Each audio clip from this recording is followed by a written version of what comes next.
Emergency medicine is really a hodgepodge of topics, and we're going to cover a number of things, kind of do a review of system style strategy here.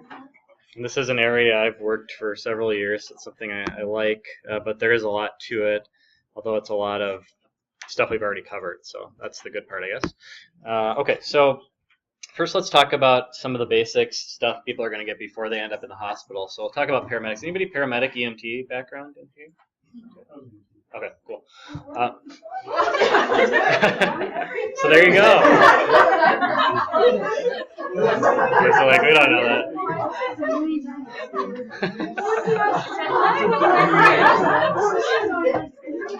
You guys are all in good hands if somebody has a heart attack or something. Right?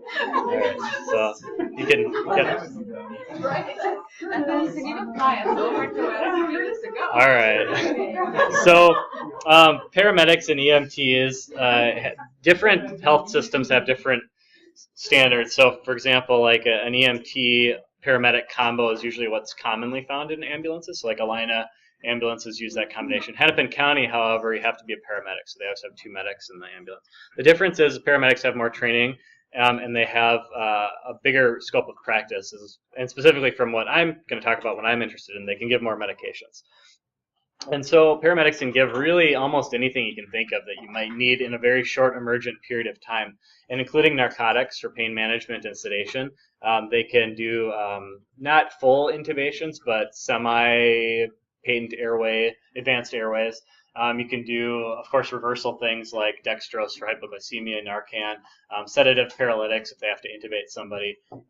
And then again, it's going to depend on a lot of companies' protocols and depending on what they have. Like and we try and limit, so it's not like they're going to have every single thing available to them. They might have one benzodiazepine. So our EMS for Alina, they carry midazolam with them because it's the most versatile. It works for seizures. It works for as a sedative agent.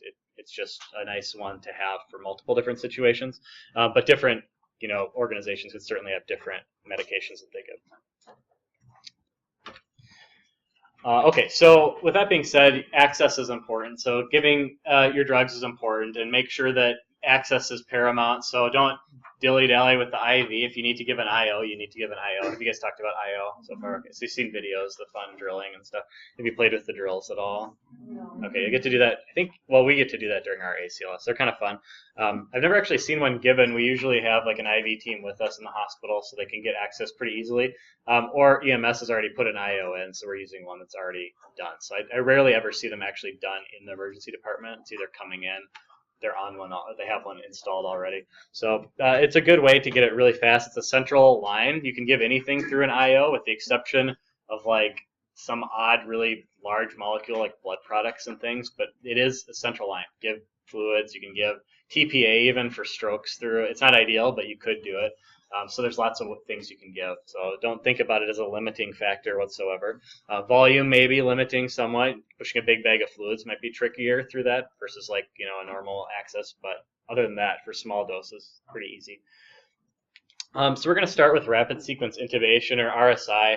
RSI is the very quick period of time you're actually getting the breathing tube into the lungs. And for that, we're going to use really short-acting medications, and we're worried about just this snapshot in time. We'll talk about continued sedation and further management more during critical care and how we keep people sedated on a ventilator for a while. But for now, we'll just focus on the immediate thing.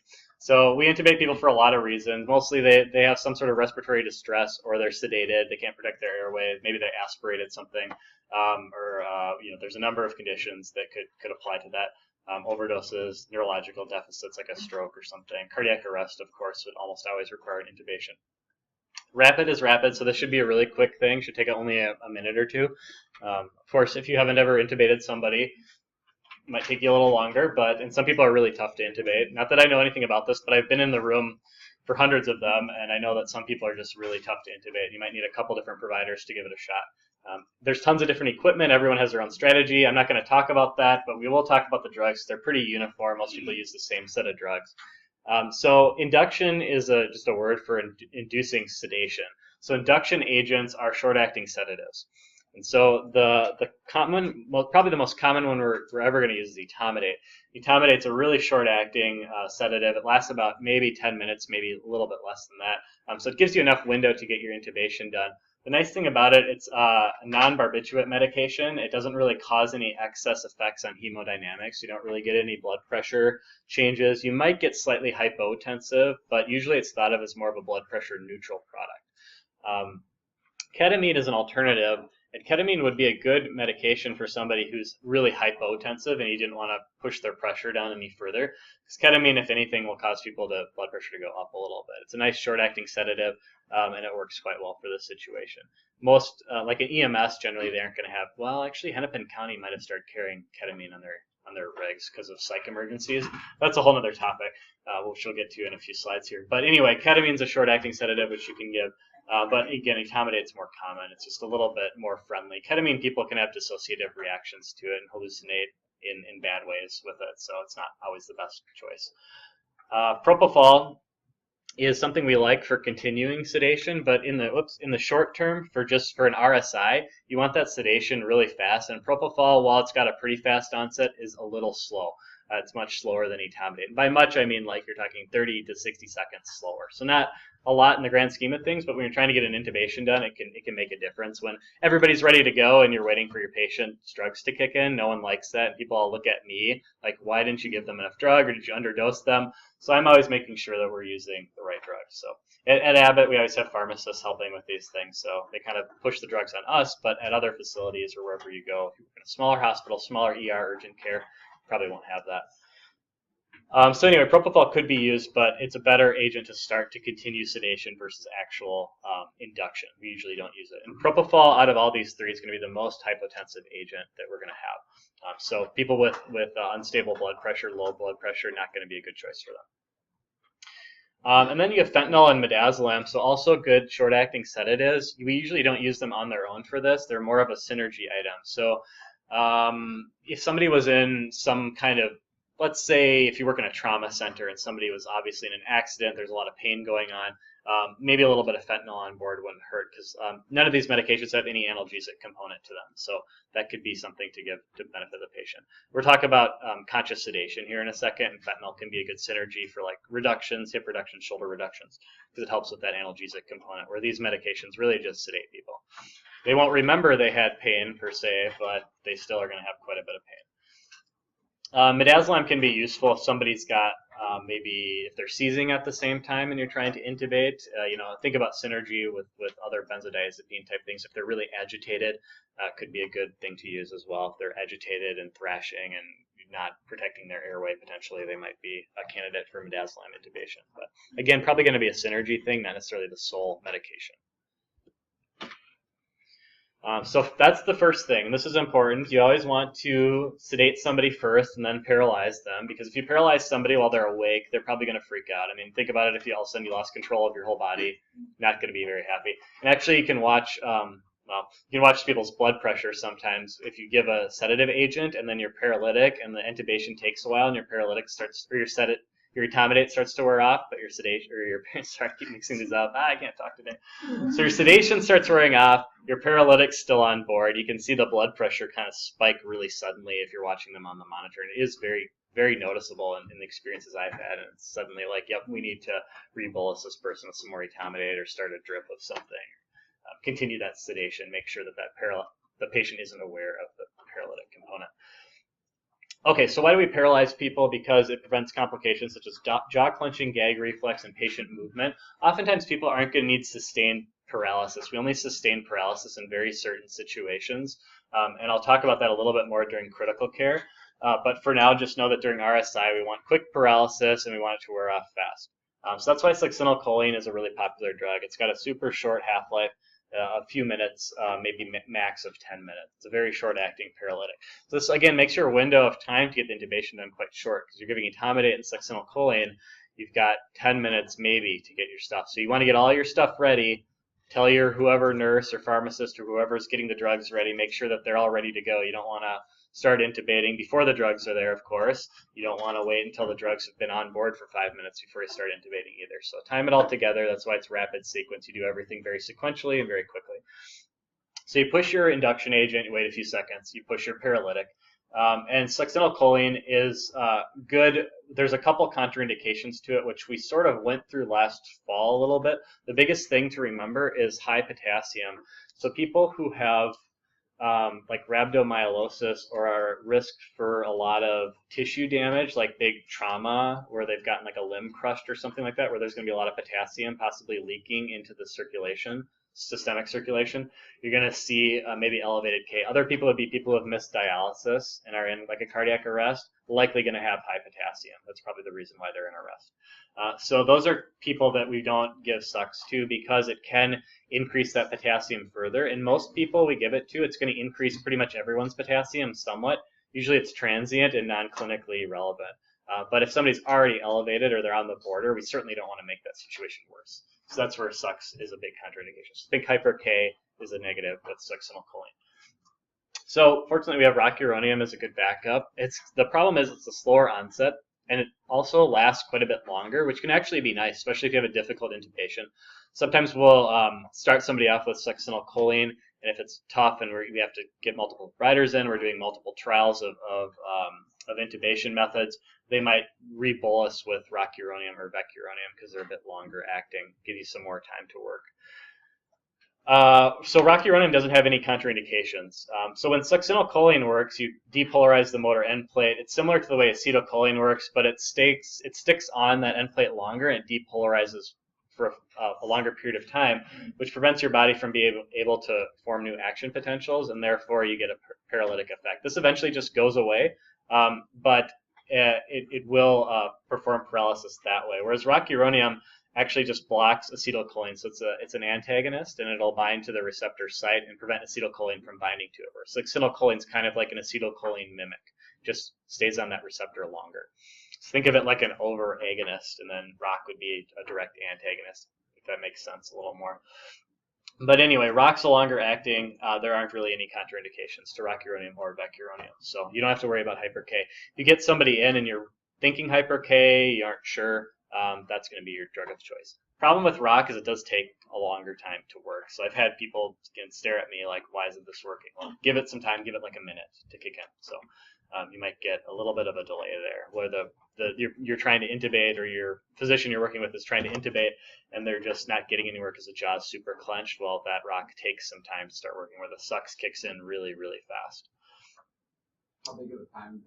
Like you're talking about like seconds for sucks and maybe up to a minute for rock. So it does take some more time. VEC is very similar to rock, except it's a little bit slower onset and a little longer acting. So the use of VEC is situational. I think sometimes we like to do it when we're doing a coolit patient. You guys talked about coolit. Are you familiar with that term? Therapeutic hypothermia. Does that sound more familiar? Okay, we call them coolits. That's just the term we use. But therapeutic hypothermia, when you want sustained paralysis, you might just start with a bolus of that to get much longer effects right off the bat.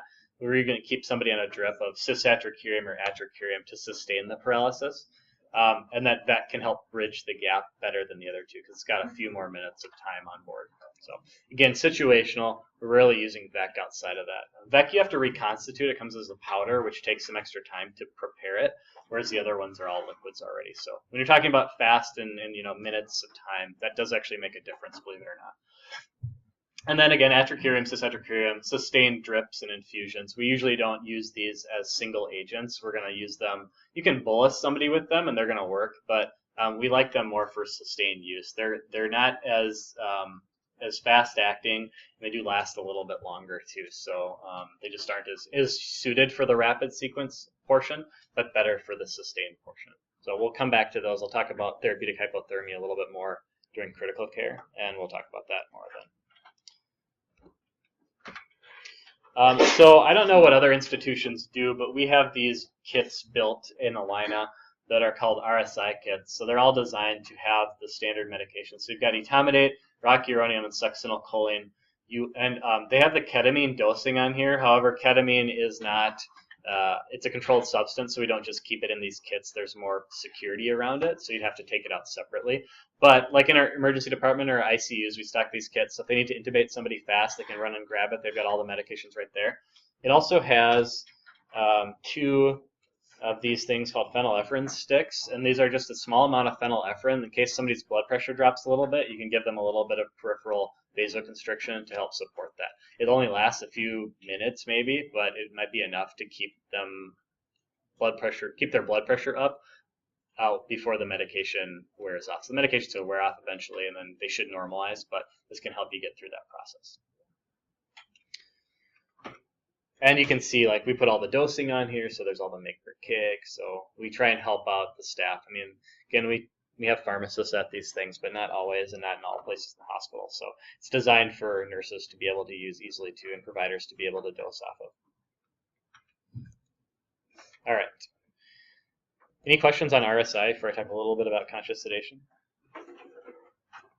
So conscious sedation, shorter procedures, things like cardioversions, shoulder reductions, hip reductions, and any other type of painful invasive procedure. For kids, you might see like laceration repairs and things like that. You might do a short sedation for. So it's basically the same agents we use for RSI induction. However, we like propofol a lot more. We aren't in a hurry for these patients, and we can wait the minute for propofol. Propofol's got a nice, usually fairly predictable pattern to it, and it seems to be something that patients tolerate quite well. Lasts a little bit longer than etomidate, and so the problem with it doesn't provide analgesia, but neither do any of our induction agents. So this is where occasionally we'll do a little bit of fentanyl in combination with a propofol bolus, especially for a hip or shoulder reduction. If it's, if you can see the patient, it's kind of funny. I'm not going to show you the video. Have anybody ever seen somebody on propofol before? Maybe, no. Okay, some people nodding yes. So when you're on propofol, you do seem like you're awake. And people, like, if you cardiovert somebody on propofol, they're going to jump out of the bed a little bit. They're going to react to it. They'll have no idea that it ever happened. You can ask them after they're done, and they aren't going to remember it. So it's a really heavy, amnesia agent, if you want to think about it that way. You don't remember. And the question is, if you don't remember pain, did pain actually happen? Yes, pain happened. And there's actually good studies that show that even if you sedate somebody and they still have pain, it still has negative consequences down the road. So we still like to provide analgesia if we can. All right. So dosing, I'm not going to test you on this dose specifically, but 0.5 mg per kg up to 1 mg per kg or more. Older patients, smaller patients usually can get by with less. Your younger, larger people are going to need more, just like most things. Occasionally I'll see really odd, like alcoholics tend to just chew through it really fast, just massive doses. And then young people, like people in their 20s and 30s, tend to just use a lot. So not always predictable. But my goal, I think that starting low and working your way up is better than just hammering somebody with a ton of propofol and having to bag them because they get hypoxic. So I've seen both strategies done, and I think starting low and kind of working up incrementally. I think a good rule of thumb, if you're working with these medications, start with a 0.5 mg per kg bolus, and then you can always re-bolus after that. Again, the drug's going to work fairly quickly, and always give it some time to work. This isn't going to be like etomidate where it works in a couple of seconds. You're going to look at like a full minute. Wait a full minute and see what the response is. If somebody's older, maybe wait 2. You don't just keep hammering people because it doesn't work in 10 seconds. I've seen providers do that. You end up overdosing the person, and which is fine. Propofol, we don't like overdosing people, but it's okay. Propofol doesn't last that long. It's going to wear off. They're in the ED. They can get supported care, and people usually don't get too hypoxic, but they might get a little bit of respiratory depression off that. A lot of times you see people when they're kind of going under, they get this hallmark yawn of propofol. They might complain of a funny or metallic taste in the mouth, and they also usually say really funny things while they're going down too. And yes, this is the medication that Michael Jackson famously overdosed on. But I don't really see people. It's not a controlled substance though, so in case you're wondering about that, it is non-controlled. But yeah. Yes.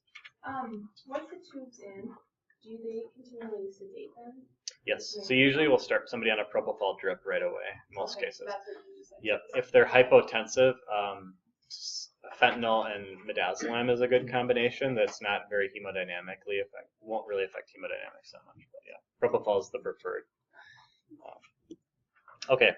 Any other questions on airways or sedation, quick sedation stuff, RSI or conscious? Just one quick. So yep. I noticed like on the RSI kit, all the like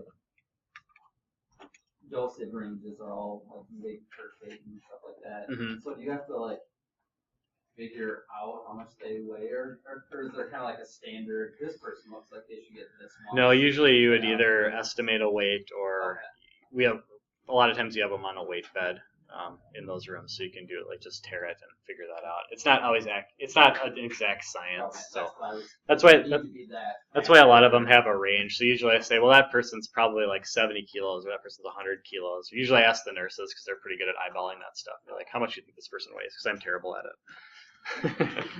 Don't ask me what you weigh. All right. Okay, so strokes. We've talked about strokes in neurology. We'll talk about acute stroke here a little bit. With a stroke, you're going to activate your stroke code. So what I mean by this, and why I'm even bringing it up, is that you have a lot of protocols built into place in different institutions, and by activating these protocols, you're going to get teams involved. So you're going to get neurology paged out. You're going to get CT ready. All these things that require time to be done ahead of time. And that saves brain. So every minute you save, every second you save, to talk to a neurologist, will say that saves brain. So we're really aggressive. We're a major stroke center at my hospital, so we're super aggressive with this stuff, and we have a very interesting process in place for all of this. But the point is that if you have protocols in place, make sure you're following them. And if you think you have a stroke coming in, make sure you're getting whatever team assembled you need to do. The second step is you need to assume figure out if it's ischemic or hemorrhagic, which is difficult to do unless you have imaging. So that's why your patients who have strokes go directly to CT. You need to rule out a head bleed before you're going to give somebody a clot-busting drug, right? Because you just make it worse. If they are ischemic, you got to think about, are they a TPA candidate? And we'll get into a little bit more of this in a second. And then after that, you'd manage symptoms. So if they're hemorrhagic, you're basically looking at surgery or symptomatic management, and sometimes just hospice care if it's a really bad head bleed. Head bleeds can be very difficult to do anything about if they're big and nasty. But time is everything, so time is brain. So think fast when you're thinking stroke. Okay, so we'll start with bleeding. Intracerebral hemorrhage. First, you want to, of course, DC any antiplatelet agent, of course, but that doesn't matter in the meantime. We want to reverse anticoagulants, which we're going to talk about here in a second. And manage pressure. So elevating the head 30 degrees, sedation, analgesia, and usually these patients are intubated as well.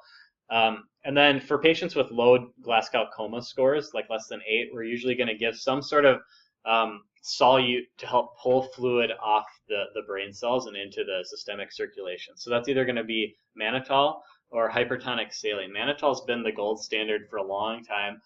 But we pretty much exclusively use hypertonic now. Our neurologists seem to like it. I don't know if there's better data with it. I haven't really looked into it, but that's what they use. And they actually give 23% saline, and they give like a 30 ml bolus of it, which would kill most people if you gave it to them. However, these people are, not to be morbid, but pretty close to death anyway because they're bleeding into their brain. So it's sort of a extreme measure for an extreme circumstance. But if you think about it, remember we talked about like correcting low sodiums, and we're giving like 3% saline. This is 23%, so that's not a typo. It's actually a lot. It's a ton of sodium that you're pushing into somebody's bloodstream at once. And then we want to manage the blood pressure, which I'm going to talk about hypertensive crisis in a few slides, some of the different criteria. But you want to keep the blood pressure in a certain range, and we want to manage it pretty closely and pretty aggressively. Make sure it doesn't get too high. Usually these patients are hypertensive to begin with. That's likely what led to the head bleed in some, in a large portion of cases, uncontrolled hypertension. And so that's something that, of course, is going to be on our radar, and we're going to manage appropriately. Anticoagulation reversal. So warfarin's got the most data with reversing it, and that's the drug that we talked about before, but prothrombin complex concentrate, or Kcentra, is our 4-factor reversal agent, and dosing's really easy. So you just look at what INR they're at. So this is some case where you need a stat INR draw on the patient, get the result back quickly, have a weight, and then you can dose it based on that. And there's a max cap for each criteria too, so you can't go over. 5,000 units, just in case you're wondering, is about $25,000. So this is a really expensive medication, but again, life-saving drugs, and it's something we use it when it's appropriate. You can also do this for, we talked about reversing anticoagulation last fall, but you could also, in the context, we're talking about in the context of a head bleed, sure, if they're on warfarin, great. But also if they have like a big GI bleed or something, if they need to get surgery emergently, like if they have an ischemic bowel or some really urgent thing that they're anticoagulated and they aren't necessarily bleeding, but if they went to surgery, they bleed out, you can use PCC in that instance too to reverse them quickly so that they can get a safe surgery performed in a timely fashion. So those are the two real indications for PCC: life-threatening bleeding and life-threatening surgery need to be done now. This medication works like in minutes. Basically, as soon as you give it, it works. We do recheck INRs, and I've never seen one come back above 1. And these we've reversed people who have like INRs of 10 or 12. So it's very effective. Other anticoagulants, you have a number of other medications that we've talked to. So like the factor Xa inhibitors have a drug on the horizon. I check this every few months to see if it's coming out, and no one really knows what's going on with it. There's a phase 4 clinical trial in process. Looks like they've gotten pretty good data. And they're actually testing it in real patient populations, unlike Praxbind, which somehow got to the market without really testing it in real patient populations. So at least they're testing it in small subsets of bleeds and stuff to see what the clinical outcomes are long term. But that medication, I hope, should be out. I keep saying this is going to be out in the next year, but at least it's sort of almost there. It just needs a final push to get into the market share. But Pradaxa, or dabigatran's medication, is approved, and that's Praxbind. All these medications do is they bind up the existing drug and prevent it from working. So, and then allows the body to eliminate it in the pathway. But it works fairly quickly. They're both going to be really expensive, probably on the same magnitude of PCC. So it's not like you're saving any money, but PCC kind of works for factor Xa inhibitors. The data is okay. It's not the best, and it's not very robust data compared to warfarin. So if we can get something that specifically targets that, it's going to be a better option overall than the PCC. But right now, we still do use PCC for these patients on the new anticoagulants, with the exception of Pradaxa. I think we've had one patient we've given Praxbind to, but Pradaxa is not a common medication. Most people tend to favor the factor Xas over Pradaxa just because of the data. Bleed data is a little bit better. Safety data is better. All right, so switching gears and flipping to ischemic stroke, so CVA, or cerebral vascular accident. And the question again is if the patient qualifies for alteplase. So usually this is a combination between whoever the ED provider is, yourself, the neurologist, and radiology who's looking at the images. So you really need to get your CT read fast, and this is like a stat process. So there should be somebody who can let you know quickly. Neurologist and most of the time are capable of reading this. So if the neurologist is with you, if they've been called in and they're in the CT room, which is normally the case at our hospital, they're reading the CT in real time. And usually I'm standing right there and they give me the yay or nay, and then they give me yay, I go and get it ready, get our IV room making it. So I'm kind of just a messenger person at that time, but it helps get things going, saves a few minutes here and there. Major considerations, so time frame. So remember, TPA requires you to be within a 4.5-hour window, ideally a 3-hour window. Bleeding, if they've had a history of any type of bleeding, which could be a recent surgery, if they currently have a GI bleed, or we've seen like bad episodes of hemoptysis, and of course, if they're a head bleed, that would exclude them completely, but that would be a thing you'd catch on the CT. And anticoagulation status, so if they're a therapeutic INR, they aren't a candidate. If they're on a new oral anticoagulant and they've taken it recently, they can't be a candidate either. That's too high risk. Blood pressure, we want to control their blood pressure and keep it below 185 over 105, or 185 over 100, sorry. And labetalol is the easiest one. And you can give it as a quick bolus. It's pretty long acting. You get a nice sustained effect with it. We can do drips. We do nicardipine drips a lot too. If labetalol is not cutting it, we'll switch to nicardipine. And I'll show you the hypertensive crisis slide again. So we'll cover this in a couple slides here in a more broad sense. But just to narrow it down for the specific thing, those are the two drugs we like to use. So blood pressure is probably the biggest one we see that gets tricky. Sometimes it takes a while to get somebody's blood pressure under control, and you're kind of counting down minutes. You want to get the TPA in because you want to relieve the stroke symptoms. But you also don't want a conversion to a hemorrhagic stroke on your hands either, which is what happens if the blood pressure is too high.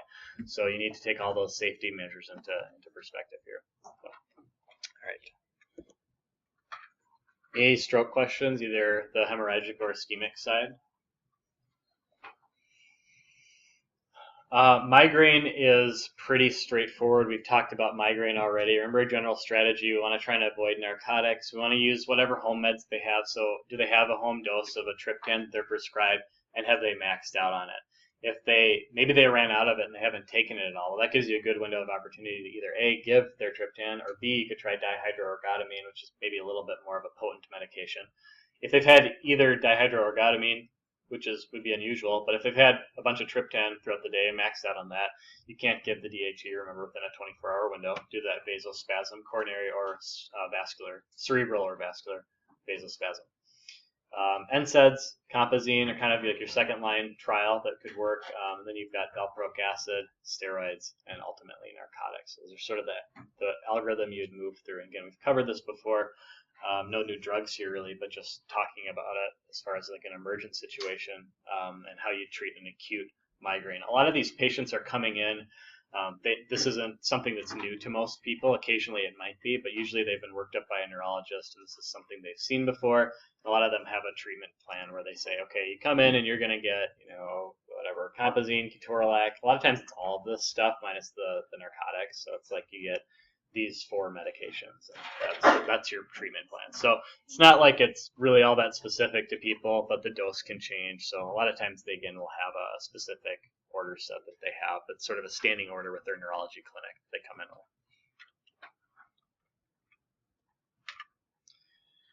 Status, we talked about this during neuro recently. So benzodiazepines are our drugs of choice. All 3 of these are okay. Lorazepam being the preferred one in general situations. But again, I was talking about midazolam being our paramedics medication that they carry, also works well. And then we have some IV options. IV Kcentra or levetiracetam is our second favorite drug to give for these patients, and it also gives you a nice sustained anti-epileptic effect. The other ones would all give that too, but just aren't as well tolerated. So we just like Kcentra. We love Kcentra. Kcentra is our favorite drug at our hospital. Meningitis. So going back a little bit to ID here, meningitis is rare. True bacterial meningitis, I should say, is rare. So if you ever suspect it, you want to get a lumbar puncture right away, and that gives you your CSF sample that you can gram stain and figure out what you're looking at. So you can see if there's bacteria in there. You can also look at the protein and glucose content. Remember, high protein, low glucose, likely sign of bacterial infection. If not, it's probably aseptic meningitis, and you can treat that. You're just going to use antiviral like acyclovir instead of antibiotics. It's also not quite as severe of an incidence. True meningitis is quite deadly. We want to treat it aggressively with high-dose antibiotics. And for most patients, remember your vanco and ceftriaxone are your core for meningitis management, and then you're going to add on ampicillin if the patient's over 50. Or if they're young, we're adding ampicillin on too, which we talked about during peds recently. So I'm not going to ask you peds stuff on the EM test because we already covered a lot of peds stuff. So don't worry about that. We're focusing on adult medicine here. Yep. Did you say and or? Vanco and ceftriaxone? Yes, sorry, both of those. Yep, both bold medications, vanco plus ceftriaxone in all cases. Until you get your gram stain back and you know for sure what you're dealing with, you're going to do both. Decadron. So dexamethasone, giving steroids to people with meningitis is controversial, and usually you're looking for people who have streptococcus pneumomeningitis. And there's been some trials that have looked at bolusing people with high-dose steroids, specifically dexamethasone in meningitis cases, and they just haven't seen benefit outside of that specific pathogen. So you're looking for some sort of a gram stain that's leading you down that direction. Maybe if they have a positive urine antigen, potentially, that could be something you test for too. But in these patients, it's a little bit difficult to get this done right. So because the problem is the ideal way to do it is you'd give it before you give antibiotics. Because if you give it afterwards, you can diminish the penetration of vancomycin. So vancomycin is a big molecule. It moves across the blood-brain barrier not so well. So if the blood-brain barrier is inflamed due to meningitis, everything's leaky and it can move through easier.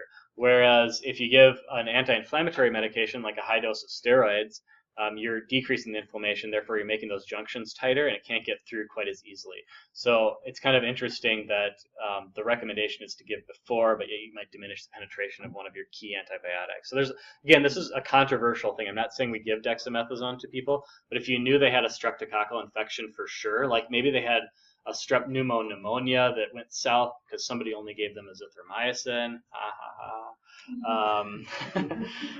That could be a situation where maybe you have a known pathogen cultured or a known antigen that they did a urine antigen test in clinic or something. Again, there might be odd situations where you actually know that for sure. In most cases, you're probably not going to give dexamethasone, but it's controversial, and I wanted to bring it up just because it is something that is recommended in certain situations. Okay, that's CNS in a nutshell. A lot of review there. I have a question. Yes. On this, the CVA. Yep. So if someone gets like an antiplatelet agent after they come in for a stroke, are they now excluded from getting CVA? No. Or bleeding? No, antiplatelets is not an exclusion. I don't know if they took a lot, like if they actually took way too much, if that would be, but it's not like an aspirin. It's not an exclusion criteria.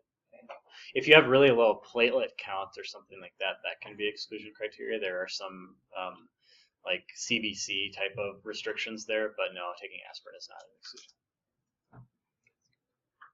And usually we would restart somebody on aspirin. I can't remember what the time period is, but we'd hold it. I think they hold it for a brief period, and they might restart it like after 24 hours or something.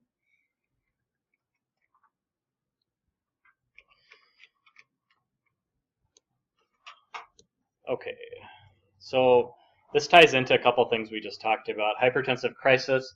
So breaking this up into two categories, urgency and emergency. Really, it's all about symptom treatment. We're treating the patient, not the numbers. And I put some numbers on here, like blood pressure, technically where it would be. But, I mean, you can have somebody with a blood pressure of 160 who's got a hemorrhagic stroke and no other real known history or symptoms. And you can have a person with blood pressure of 220 that's fine. You know, they got sent to the ED because they went to their primary and they said, your blood pressure is really high, you should go to the ED. Well, if you're like one of the doctors I practice with, they would hate you for doing that. So you can manage it. So the point is you want to treat what's being presented, and yeah, maybe some extra lab workup is necessary in some of these situations. But anyway, we'll talk through this. So an urgency is really an asymptomatic elevation of blood pressure. So how do we treat this? With oral agents. We're going to use oral medications. You don't need to treat this aggressively. This is why I say you could probably treat this as an outpatient in most cases. You know, there might be questions of being worried about certain things. And organ damage would always be something on your radar. So, of course, a thorough review of systems on your part would be essential. Getting labs like to check a serum creatinine would probably be something I'd recommend. I don't think it's an urgent thing, but if somebody especially has a history of maybe some pre-CKD going on or early CKD, maybe it would be worth, you know, waiting to see. You know, you don't want to send somebody home with a creat of 5. So there are, you know, of course, stipulations to this. But generally speaking, I think this can be managed as an outpatient. Oral agents can be effectively titrated to reduce blood pressure over about 24 to 48 hours, and usually follow-up after 3 days of therapy is appropriate for these patients. So the question is always, are they on a current hypertensive medication? Most of these patients are, and the question is do they take them? Are they compliant? Are they taking the correct dose? You always want to make sure you get those questions covered before you prescribe something or tell somebody to double up on something if they aren't even taking it. Could way overdo, you know, the effects and end up with a big ping pong effect here. So make sure you do your homework. If the patient's not adherent, re-instruct them to be adherent, and tell them that, you know, they can lose their kidneys or their eyesight or possibly have a stroke if they don't. So that might put the fear of God into them a little bit. You want to look at prescribing whatever might make the most sense for an increase in dose is usually how I approach it. So let's say they're on a kind of high dose of metoprolol and a medium dose of lisinopril. Well, of course, I'm going to pick to elevate the lisinopril versus pushing that metoprolol further. Other things you can look at are what else is going on. So are they on a beta blocker and they're already kind of borderline bradycardic? Well, that's a good indicator you shouldn't be increasing that any further. So I like to increase ACE inhibitors and calcium channel blockers because that gives you the best bang for your buck, I think. You get good blood pressure reduction, and you don't really have a ton of additional side effects associated with them. But at the same time, some people might be on a lot of meds already and already at max doses. So what do you do then? That's where some PO meds that are a little bit unusual are on the next table we'll talk about here in a second. Your goal would be to reduce your blood pressure to 160 over 10 over the next few hours to few days. So some blood pressure meds orally actually work very quickly, like clonidine. Other ones might take, like a beta blocker, might take a little longer to work if you're upping that one. So here are some of the oddball ones that somebody might not be on. Captopril is an ACE inhibitor that actually works quite quickly. Now, somebody might already be on an ACE inhibitor, and most patients will probably be, so it's a little bit, it's probably not going to apply to most patients. However, if they aren't on an ACE inhibitor at all, it's a good one to start. Maybe not for a long-term management strategy, but because it works so quickly, if you want to get their blood pressure down, it does have a very fast onset. You could always start lisinopril or something more common too. There's no problem with that if you want to sustain them on that long-term. But if you're looking for short, immediate results, captopril is nice. Clonidine is always my favorite because a lot of people don't take it chronically. It's got one of the fastest onsets of any oral medication. It's got a pretty decent duration of action. And it's got a completely different mechanism from all of our standard blood pressure medications that are in our kind of 4 core classes. So our ACE-ARB, our calcium channel, our beta blockers, and our thiazide diuretics. So it's different. It's a centrally acting alpha agonist, and most people can take it in synergy to their current regimen. If they aren't on a beta blocker already, you could consider labetalol. It's got both beta and alpha blockade activity, and it can help with lowering the blood pressure a little bit faster than kind of a standard beta blocker. So again, it might not be something you want somebody on long term, but for a bridge or something you can work quickly with, it's a nice drug to try. Okay, so emergency really doesn't have any type of number we're talking about. Really, it's just severely elevated blood pressure, which means your blood pressure is high, plus you have direct signs of end organ damage. So some sort of neurologic symptoms that I've listed there, cardiovascular things like aneurysms, myocardial infarction, pulmonary edema, renal failure, vision changes that are acute, things like that.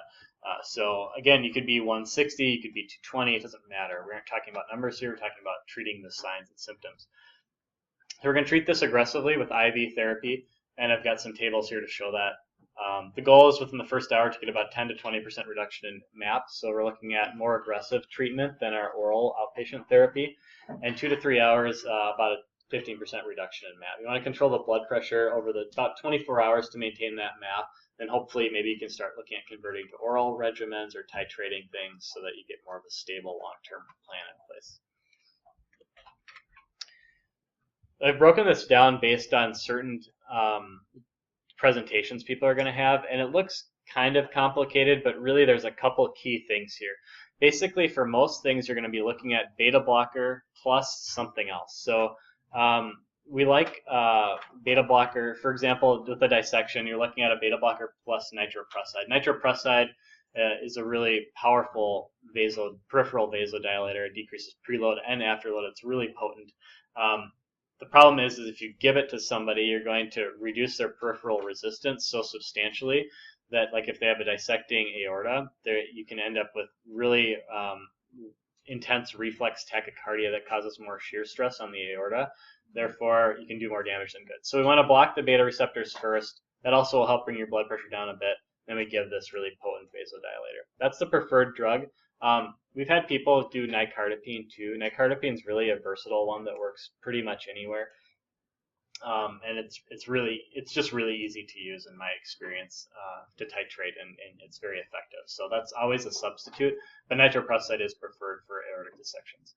Myocardial infarction, we like nitroglycerin for that just because of the analgesic component it adds to dilate those coronary arteries.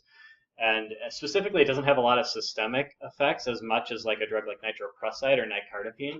So if you really needed to up the ante, nitroglycerin might not be the best choice. But usually people who are having an MI, generally, in my experience, I've seen a lot of them come through the door, usually aren't super hypertensive. They're usually pretty normotensive. So I haven't had to actually aggressively manage them beyond a nitroglycerin drip. That's usually all we really have to do for these patients.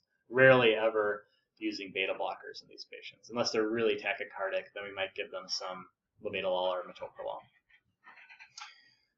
Pulmonary edema, we want to relieve the symptoms. Think about it like an acute CHF exacerbation. So remember, nitroglycerin is a preferred agent in that patient population. It helps relieve some of that pressure off the lungs that way. Symptomatic, really. So you get some symptomatic improvement, plus you want your loop diuretic to get the fluid off. Those two things combined, once those loop diuretics kick in and relieve the fluid, that should decrease your blood pressure. But those loops will take a couple hours to start kicking in. So in the meantime, you could give maybe something a bit more aggressive, or you could increase the nitroglycerin drip until you're titrating to effect. But we usually don't treat those too aggressively from a hypertension management point of view. Enalaprilat is a IV ACE inhibitor that we almost never use. I've never seen it used. Phenoldiprem is another medication that can be used that specifically works in the kidneys on dopamine receptors, and it helps process fluid in the kidneys more aggressively. Again, it's really expensive, and I don't think I've ever seen it used, so I'm not going to ask you about enalaprilat or phenoldiprem. Renal emergencies might be the one case where you would actually think about phenoldiprem. However, again, I've never seen it used, so we're still going to manage these patients basically like we would any other ones. Nicardipine, beta blockers, nitroprusside maybe in severe cases, so kind of the same three things. Catecholamine excess is one situation where you want to be careful what you use because you don't want to block one side of the sympathetic nervous system. So by that I mean you don't want to focus on beta or alpha, or you don't want to focus on, sorry, I'm misspeaking here a little bit. So you want to make sure that you're targeting both. You aren't leaving your you aren't leaving your alpha receptors unopposed. Why? Because if you do that, you get really bad rebound or peripheral resistance and peripheral vasoconstriction. So we like a drug called phentolamine, which is basically a peripheral alpha drug. And labetalol is okay. It has some beta and alpha blockade to it, so you get both components. We don't want to give pure beta blockers because you get, again, that unopposed alpha adrenergic stimulation. So again, if I'm going to say that again, you get the peripheral vasoconstriction if you just block your beta receptors. So the pheochromocytoma is a type of adrenal cell carcinoma, which is unusual, so don't worry too much about that. The most common thing you'd probably see this is cocaine overdoses, and usually cocaine overdoses we don't treat all that much, other than maybe to give them some benzodiazepine to calm them down a little bit. We don't usually treat the hypertensive side of it. However, if you were to, you could maybe try some combination of medications. You also probably don't want to necessarily give a cocaine overdose phentolamine because it's a pure alpha agent, and you aren't going to, and then that's going to shunt everything to the beta receptors, so you're going to leave, again, one of your sides unopposed. So in that case, there's some recommendations that you could do both. You could block beta receptors with like a drug like labetalol or esmolol, and then you could use phentolamine to block your alpha receptors, and then you block kind of cocaine's effects all over the body. Or again, in most cases, it's not severe enough for the patients in crisis, so you can just let them wear it off, sleep it off basically, and provide benzodiazepines to keep them relaxed. Encephalopathy, basically some of the same stuff we've talked about. And again, kind of ignore phenoldiprem, but labetalol, nitroprusside, nicardipine. Get in the picture, usually combining a beta blocker with something else, some sort of vasodilator. So we like nicardipine a lot because it's relatively inexpensive and it works pretty much across the board. Nitroprusside's a more aggressive thing. Nitroprusside, just for your reference, I won't ask the test question about this, it's about $1,200 a bag. It's super expensive. It's one of those drugs that sort of people stopped making it, and the company that does make it now charges an astronomical amount for it. Nicardipine, on the other hand, is quite cheap in comparison. So we like nicardipine for a lot of reasons. Subarachnoid ischemic, or either type of stroke, same things, nicardipine, labetalol are two drugs of choice. You can use nimodipine PO in subarachnic hemorrhage, subarachnic head bleeds. Head bleed patients, and what it does is it's a long-term thing that prevents coronary vasospasm. So again, not really acute uses, but it's a calcium channel blocker, just like nicardipine. It's just more of a sustained effect that you give orally. But in the acute phase, we like labetalol, we like nicardipine. Those are our favorite drugs. And same thing for ischemic stroke, nothing else different there. So really, again, the moral of the story is if it's cardiac involved or heart failure involved, so if you have any type of MI, any type of pulmonary edema like event, you're going to be looking at nitroglycerin. Otherwise, you're pretty much looking at either a beta blocker combination with nicardipine or nitroprusside. You can certainly use just one. You could use just labetalol. If that's getting you by, there's no reason why you can't. Same thing, a lot of times we just use a nicardipine drip, and that works perfectly for patients. So you don't always have to combine things, with the exception of that aortic dissection, which is why you want to combine both. Because you aren't usually going to get enough blood pressure reduction with your beta blocker alone. You have to add on something else. That beta blocker is to prevent that reflex tachycardia. Okay. These slides just go through the drugs and talk about, it's just for your reference if you want to know, like look at comparisons of loading doses or onsets and advantages and some other things like that. I'm not going to test you on these specifics though.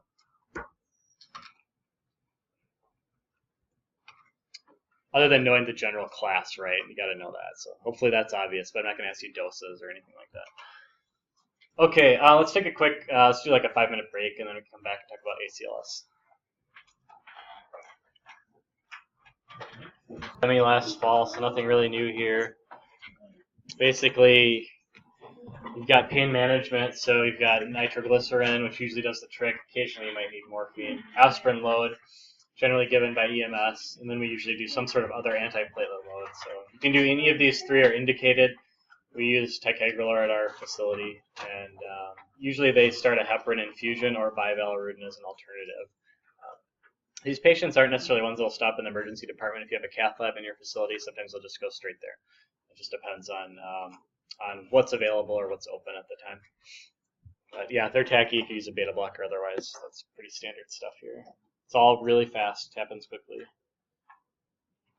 All right, so ACLS, give you a little bit of a background before you go into your class, at least on the drugs. The drugs are, I think, pretty easy. Epinephrine is your primary drug for most any type of VTAC, VFib arrest. Of course, electricity is going to be your preferred option for rhythms you can shock. But after that, like PEA, epi is going to be your primary thing that you're going to try first as your intervention. So epinephrine, I will want you to know the doses on this. I figure it's worth it. You got to know them for ACLS, so you should know them for my test too. Epinephrine, 1 mg IV or IO. It's a beta and alpha agonist. Powerful medication. It's potent. It's a big dose. Hits the heart and the lungs. You get vascular support plus inotropic support as well. You can give it every 3 to 5 minutes, and you can give an indefinite number of epinephrine doses. Like, there's no cap to epinephrine. Granted, at some point the code's not going to be sustainable anymore, but given 10, 12 epis in a code before, not uncommon in a longer code. You can start an epinephrine drip, which is usually preferred. If the patient's responding really well to epi boluses, I usually start an infusion on them and get that going at a high rate. Vasopressin is not really I think it's kind of fallen out of favor. However, it's still sort of in the guidelines a little bit, but it's considered to be an alternate for the first or second dose of epinephrine, and it's a 40-unit bolus. It's a big dose. It's a potent vasoconstrictor. It's really long-acting, so you don't repeat vasopressin, but you could use it initially if you wanted to. There's been issues with vasopressin being available in the community, and the products that we have, some of them require refrigeration only, so it limits their ability to be in. We use these crash carts. So I showed you this thing here. Like in the hospitals, they usually have something called a code cart. They might be red, might be blue, depends on the hospital. But they usually have a tray in them with a bunch of drugs. And you can see they're all these things that are carpiject syringes. So, for example, these gray ones are epinephrine. And these syringes, you just open up the cardboard box, and it's got a tube of medication and a syringe, and you screw them together, and then you can inject that directly. You don't have to pull anything out of a vial. You don't have to puncture any septums or anything like that. It's very quick. It's designed to be used on demand. And yeah. I just wanted to tell you that I just read there's an update on the codes, and they did take vasopressin out. They did take it out. Okay. I just did ACE. Well, I haven't done ACE. I'm recerting this summer, so I couldn't remember. It was still in last time I did it, but okay, yeah. Vasopressin's out. You may get providers that still use it though, or will ask for it. I think most people it doesn't have any good evidence over epinephrine, so they just use epi.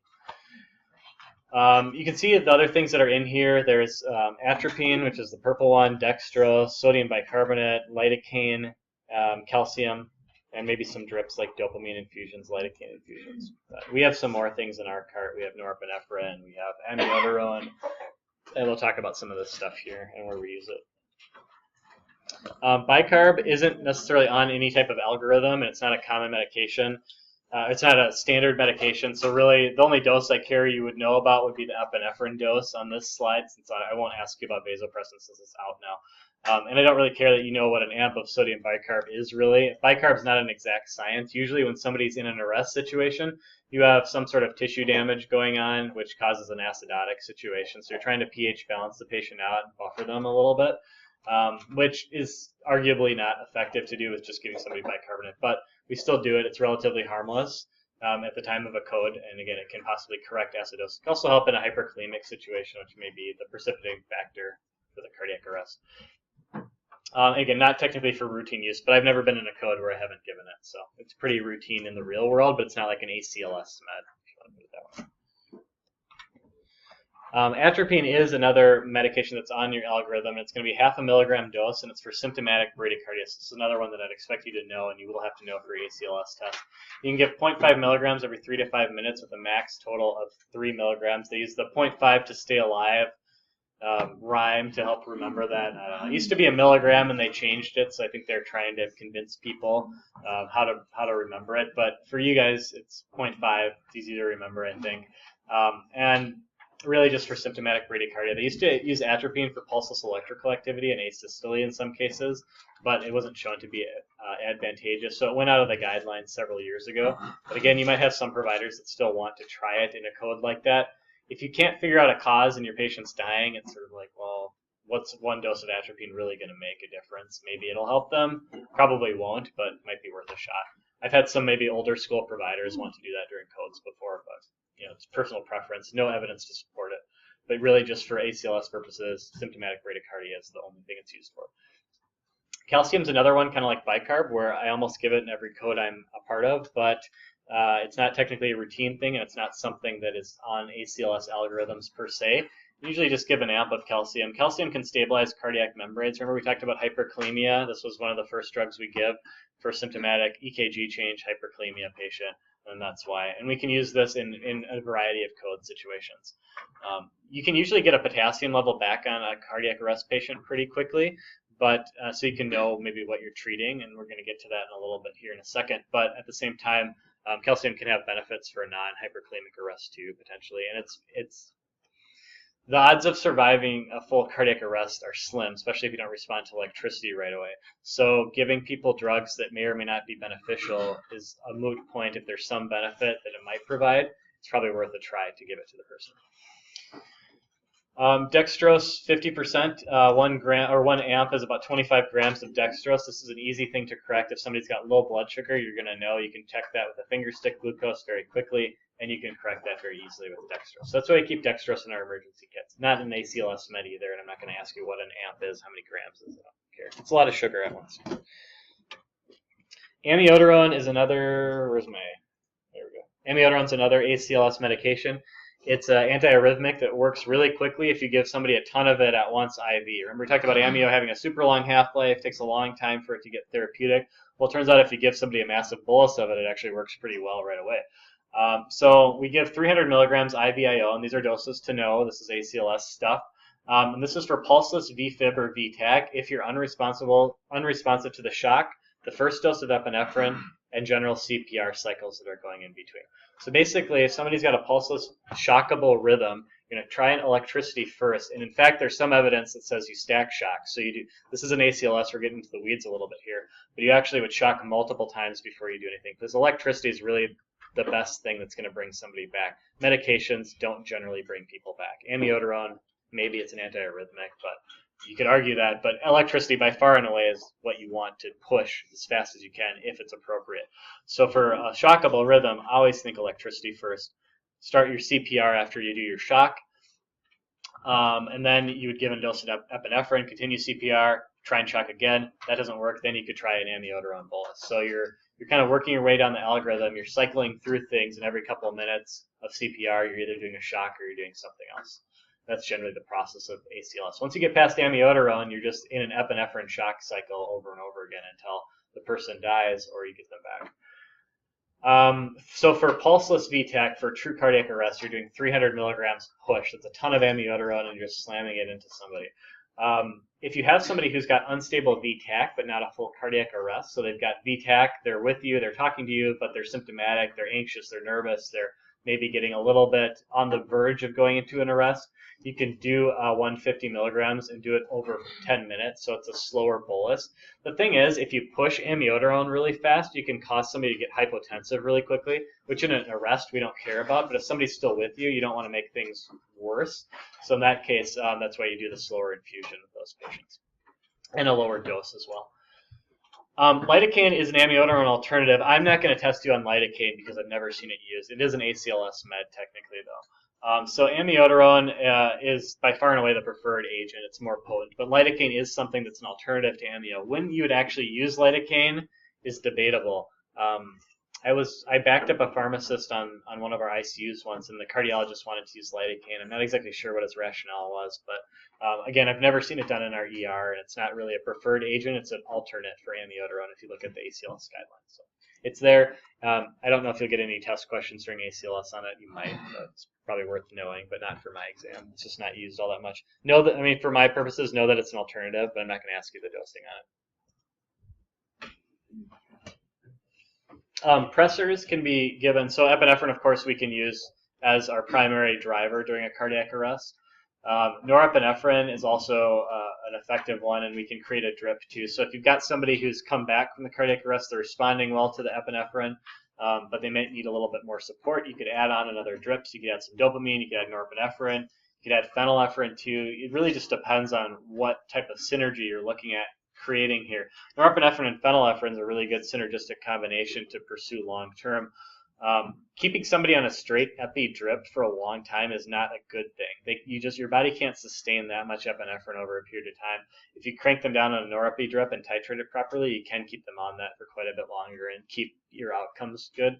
But epinephrine is just so potent; it's got so much activity on multiple different receptors that it's hard for the body to be able to sustain that.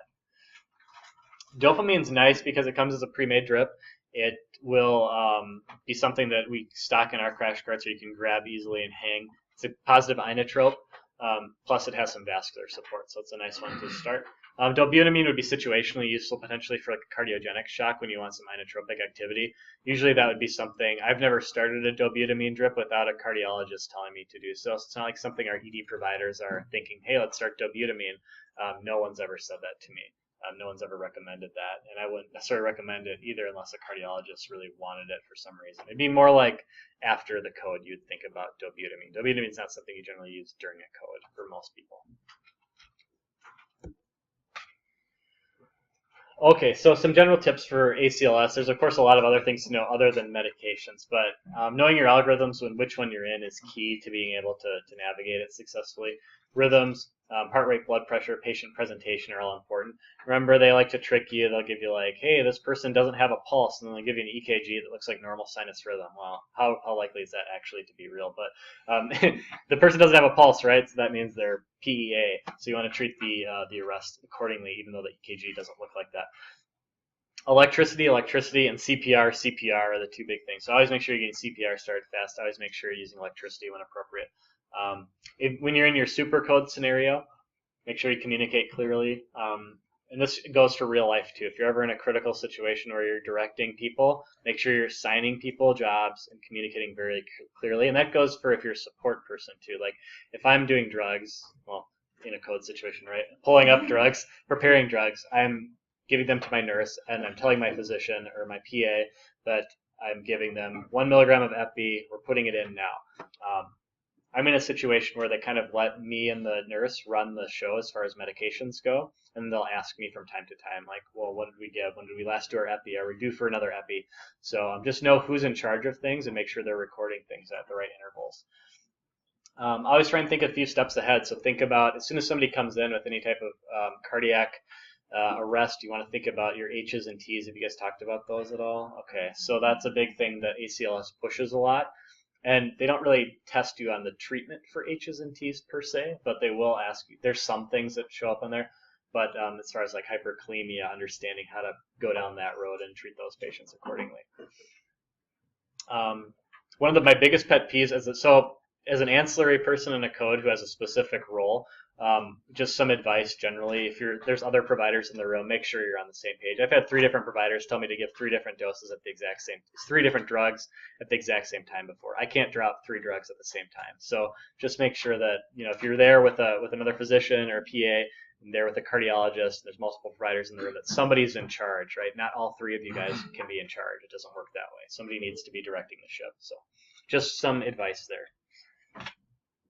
I just put the algorithms in here. I don't really care that you guys know them from my test, but they're here in case you want to look at how the drugs fit in, because we kind of talked about it, but you can see how it might fit in for cardiac arrest and shockable rhythms versus unshockable rhythms.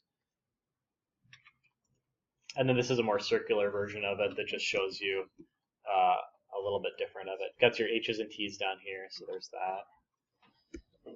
One thing I didn't talk about that we started doing in cardiac arrest a lot more is people with possibly unknown, so we can go back to this. So for H's and T's, thrombosis, specifically pulmonary thrombosis, is a cause. It's not always known, and it's hard to figure that out right away. It's something that's suspected in a lot of people, especially younger patients.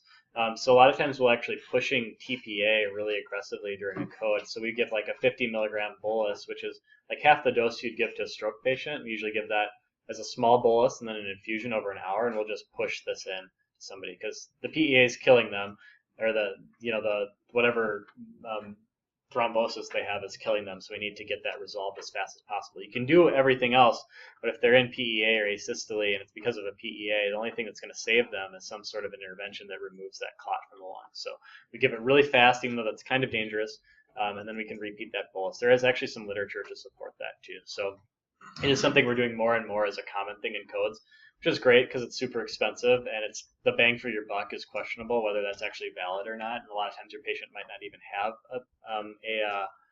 a pulmonary embolism, but it's still something that we try, especially for, again, younger patients where there's not a clear cause. All right. More algorithms. Bradycardia with a pulse, tachycardia with a pulse. If you want to review, you're going to get all this stuff in your books for ACLS, so don't worry too much about it for my class, other than where the drugs fit in. All right, pulmonary stuff. Asthma exacerbation.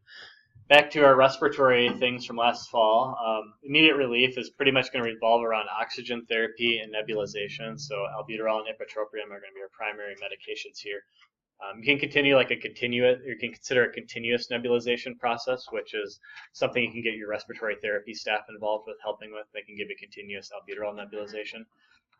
IV steroids are great, so either 125 of methylprednisolone or 10 milligrams of dexamethasone. And oral steroids could be done too if the exacerbation is not severe. Or if they respond really well to your initial therapy of oxygen and or nebulizations, you could consider an oral regimen for them to go home on. IV magnesium sulfate is something that works to dilate smooth muscle and relax smooth muscle and helps to relieve asthma exacerbations. I think it's a good sort of third line therapy. So think of steroids and your nebs as first line, and then maybe this is a third line option. You want to avoid intubating a person, and upon discharge, you want to make sure that the person's controller medications are optimized, compliant with their controller medications, and have access to those if they can afford them or if they need a new prescription or something like that. But usually asthma exacerbations, if they're caught soon, are very manageable. Rarely have to intubate people. All right, some ID stuff. Reviewing community-acquired pneumonia. You can never get enough community-acquired pneumonia, in my opinion. Remember our common pathogens: strep pneumo, viruses, atypicals, and H. influenza are kind of the common ones, with strep pneumo and atypicals making up a giant chunk of what we're talking about here. So mycoplasma and strep pneumo being probably the two most common ones. Assessment. So remember to think about your patient's history. Have they been hospitalized, exposed to some sort of resistant pathogens in the last 90 days? Previous infections or cultures on file? Do they have any allergies to medications? Are all things to consider before doing a treatment regimen. If somebody is dischargeable and they're looking good, remember we can't really use azithromycin at all. Technically you could, but strep pneumo resistance is too high in most areas of the world. So for doxycycline is okay if the patient's relatively healthy. If they have some comorbidities or if they have more severe disease and you're on the fence about how good their pneumonia looks, but you think they can go home, I'd stick with the respiratory fluoroquinolone like levofloxacin or moxifloxacin. You can also combine azithromycin with the cephalosporin or high-dose amoxicillin or augmentin. I'd prefer the cephalosporin. It has better coverage against strep pneumo than your amoxicillin or augmentin. Usually looking at a 7 to 14-day course. The really popular 750 once a day of Levaquin is a 5-day course, which makes it a lot more popular because it's a shorter regimen. That's actually got some good clinical data to support that it's as effective as longer courses. Inpatient gets a little trickier. We're basically using the same strategy, covering the same medications, and it's progressively depends on where they're going to go. So if somebody's not getting admitted to an ICU, you can do an oral fluoroquinolone. That's fine. You can also do IV. You can consider oral azithromycin as well, plus maybe like an IV cephalosporin, like ceftriaxone. Or you can do everything IV. It doesn't matter. You just don't need to really escalate therapy beyond those medications. So it's really the exact same thing as outpatient. You're just doing some IV swaps in most cases. For people with allergies, you could consider like a carbapenem, like ertapenem would cover things well. ICU hospitals, ICU admission, IV only is the big change here, and we're looking at maybe some more combination therapy. We don't use fluoroquinolones monotherapy for people in the ICU. We like to double cover strep pneumo. So usually we're using maybe a third generation cephalosporin plus azithromycin or plus levofloxacin. We up the ante as well with the alternatives. So you could do imipenem or Primaxin plus either azithromycin or levaquin for your allergic patients, penallergic patients. And then if you have a Pseudomonas concern, again, recent hospitalization, immunocompromised patient, you're going to want to cover that with those medications there. But you also don't want to neglect your atypicals. So remember to either use a fluoroquinolone or a macrolide like azithromycin to pick up that atypical coverage. MRSA concern, again, you'd want to add your vancomycin on to the above regimen depending on how appropriate it is and depending on what the patient's history or recent exposure is. Easy, remember it all from last fall? Well, now you have to. So leave you with that. All right. Pulmonary embolism. So PEs, we just talked a little bit about PE arrest. A massive arrest, again, often fatal, or massive PE often leads to arrest, which is fatal. So we do treat these very aggressively. People can really turn for the worst on a PE. We've had people in the ER with kind of odd symptoms, and you end up figuring out it's PE, and then all of a sudden they end up really decompensating right in front of your eyes. Submassive can be fatal, but it doesn't necessarily have to be. It's something that we can treat with sometimes even outpatient therapy in these patients. So the submassive can be really all over the board. It can be really up to the severe point, but not quite there yet. Generally speaking, a pulmonary embolism, if it's not treated at all, is about a 30% mortality rate. And even with treatment, 2 to 8%, so it's still pretty high. And a lot of that comes from those the massive category, right? Those are really hard, and that's why we're using the TPA a lot more during codes to try and catch that percentage of people. Treatment, anticoagulation. Usually, we're giving people anticoagulation with heparin, enoxaparin, or warfarin. The old strategy was to do heparin or enoxaparin as bridging therapy while the warfarin gets therapeutic. A lot of times now we're just starting a new anticoagulant right off the bat. So you can start Xarelto or apixaban, I should put on there, which is Eliquis. You can start those two right away. You can skip the heparin altogether, which is a really great option for people who are reasonably healthy but just have a PE. In fact, we discharge people from our ER sometimes with this. So you can actually send people home with a PE. That's changed over the last couple of years. We almost used to never do that, and we started doing that. A lot of it's due to the oral anticoagulants having predictable kinetics, but just due to the data that's out there that supports this as an outpatient treatment for healthy people who have a PE but are still relatively doing well otherwise. Therapy is about 3 months at least, usually to indefinite, depending on the person's history. If they've had a lot of VT in the past, DVT history, PE history, they're probably going to be on lifelong therapy. If it's their first one, they could maybe stop it and then restart at some point. Alteplase. So we talked about for really severe episodes and codes. There's actually some evidence that supports giving it for maybe more severe submassive patients as well, and giving low doses of it. So doing like a 50 milligram dose, where in a code we might give that push. In these patients, we'd infuse it slowly. And there's some evidence to support that does relieve the symptoms well. It's not for a low-risk patient. Low-risk patient, you're still going to let the body take care of the clot itself, but support it with anticoagulants. So anyway, there's some options out there that people have tried, but Alteplase is a tool potentially. We also have some interventional radiology techniques that use small doses of Alteplase that go directly to the clot in the lungs, and will give little doses right under imaging in real time, which is pretty cool. So very small doses, very minimal systemic exposure, very low risk overall. But if you do have a decent sized PE, it can be a good option for patients who are stable enough to tolerate the IR procedure.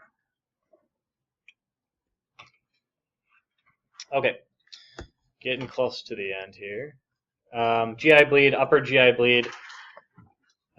Figure out the causes and treat the symptoms and figure out what you're dealing with here. But basically, when it comes to treatment, if you actually identify the GI bleed as a true GI bleed, looking at fluid boluses, supportive care, possibly transfusion if you need to. And from a drug perspective, we're looking at decreasing the PI of the GI tract, or pH of the GI tract. Remember, high pH, acidic environment, less healing of the ulceration. Low, if we can decrease the pH a bit, it can help with that healing environment. So that's where our proton pump inhibitors come into play. We give them IV and we give them at pretty high doses. You can give them as a continuous infusion, or you can bolus people. Both have good data behind them. And then if somebody has variceal bleeding, which is usually associated with alcoholism, IV octreotide, which is a synthetic somatostatin type medication that causes some GI-related vasoconstriction, specifically works quite well for this. And in fact, it's shown to be a better treatment overall than the PPI. Usually would combine the two with a person with variceal bleeding because you aren't necessarily sure if there's not a lower bleed unless you've scoped them and you know that for sure. But that's going to be the driving medication that's going to be most helpful in that situation. But most of those patients still get the PPI as well. If they don't have a variceal bleed, it's just a standard like lower GI bleed, you would still just treat with just the PPI. There's no real reason to give those patients octreotide. They aren't going to benefit a whole lot from it. People with the variceal bleeding also are at higher risk for intra-abdominal infection too. So usually give something that has some relative gram-negative coverage, like ceftriaxone, augmentin, maybe a fluoroquinolone too. Don't have to get too aggressive. Don't really have to cover anaerobes all that much, especially in the upper area. So not too big of a deal, but it is a prophylactic measure we take.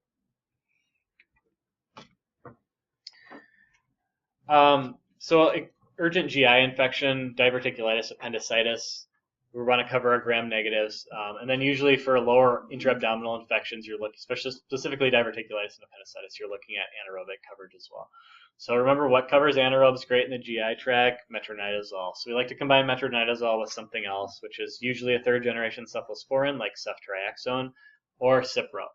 Cipro doesn't have the best E. coli coverage compared to ceftriaxone. I like ceftriaxone better for this type of a patient population. If you want to go big guns, you can use a carbapenem or prescribe somebody Zosyn. If somebody has a really severe infection, like they have a burst appendix, the guidelines would actually recommend using a more aggressive treatment like that.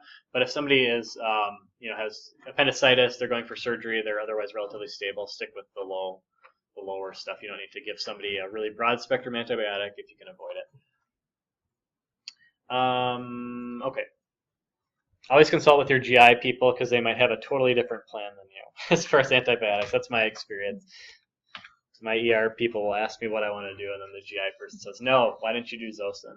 Well, because I didn't think they needed it. Sorry. All right. Psych emergencies. Psych emergencies are a very real and challenging thing to manage in an emergency department. Your staff is at risk. The patient's at risk. And we're looking at things like schizophrenic patients, substance abuse, mania, and there could be other things possibly like hyponatremia could possibly lead to an agitated patient as well. Stuff like that could put people in that state. The treatment, the B-52 bomber cocktail is fallen out of favor as a name because it's not politically correct, but that's still what it's called.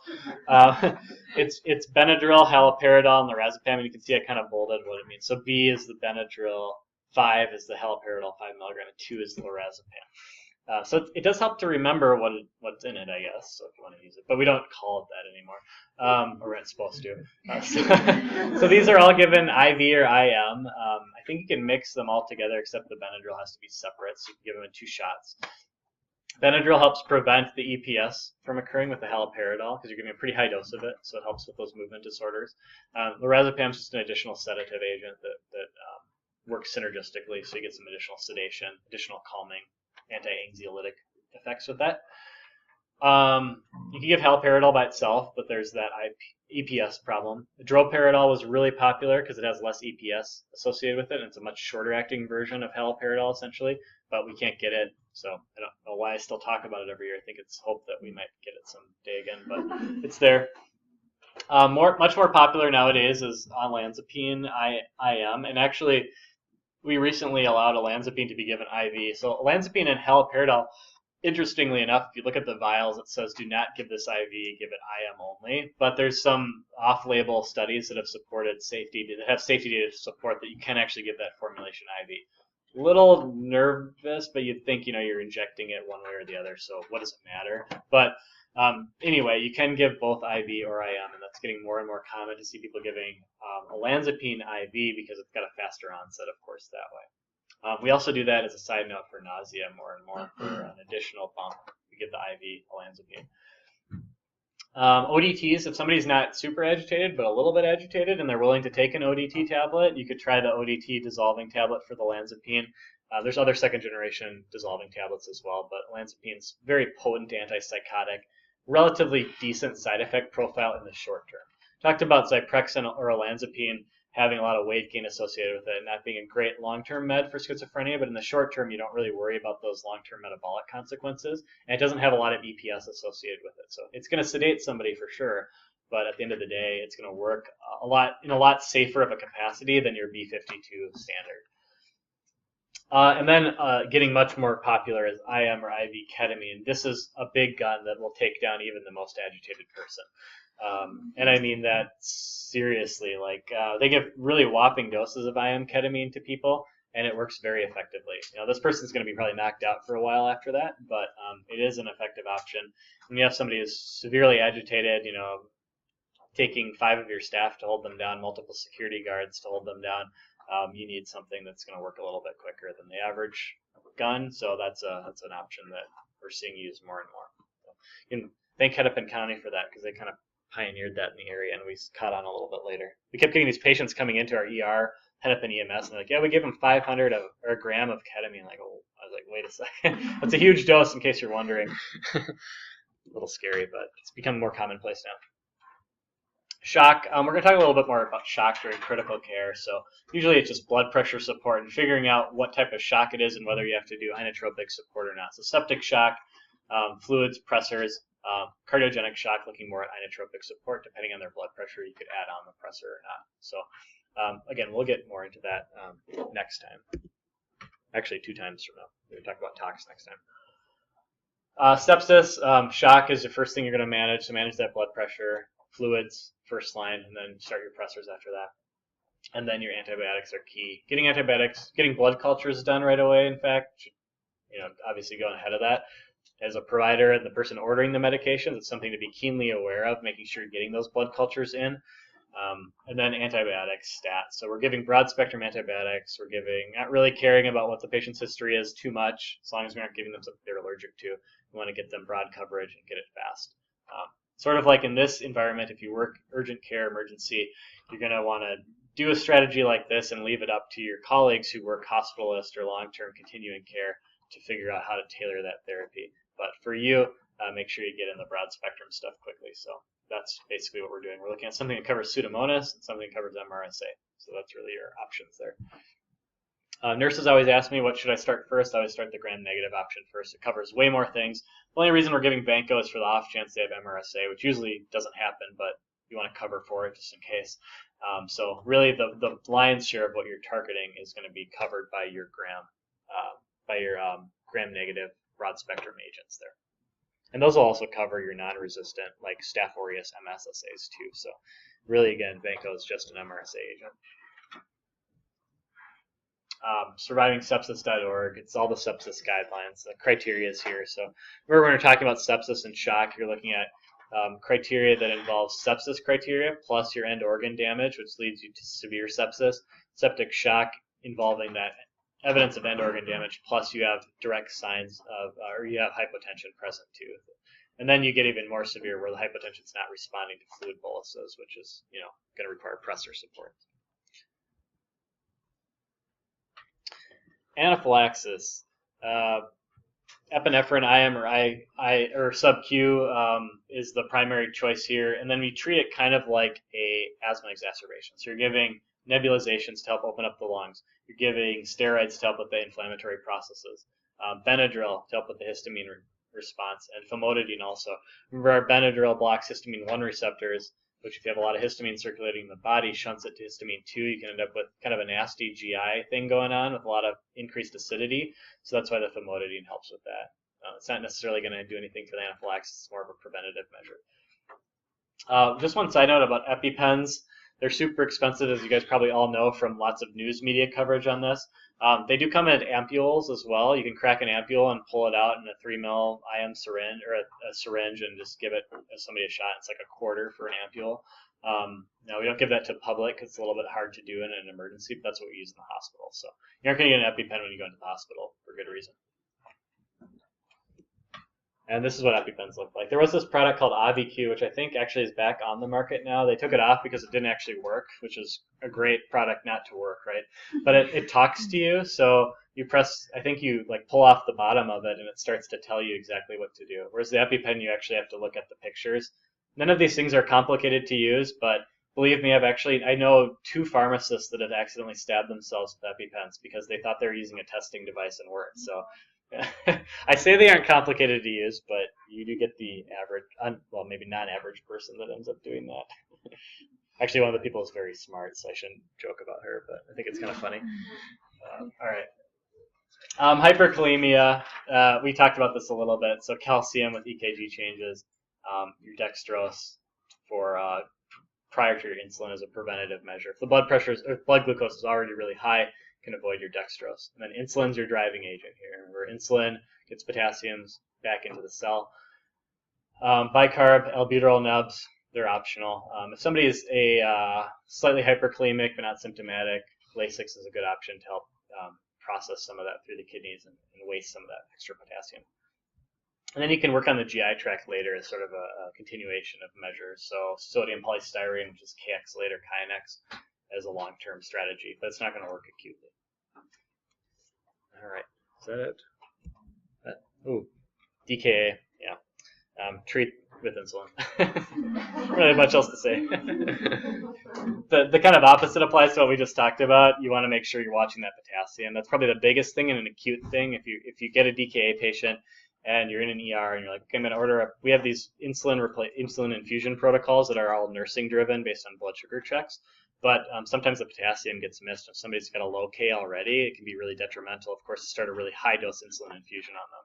So you want to replace them with potassium, and then you should be good to go after that. That's all I really have to say. And then the insulin's kind of a high dose, but you can titrate it as needed. All right. So that's emergency medicine whipped through. Again, a lot of that stuff we've already covered, not a lot of new drugs. Doesn't mean it's easy, but a lot of it should be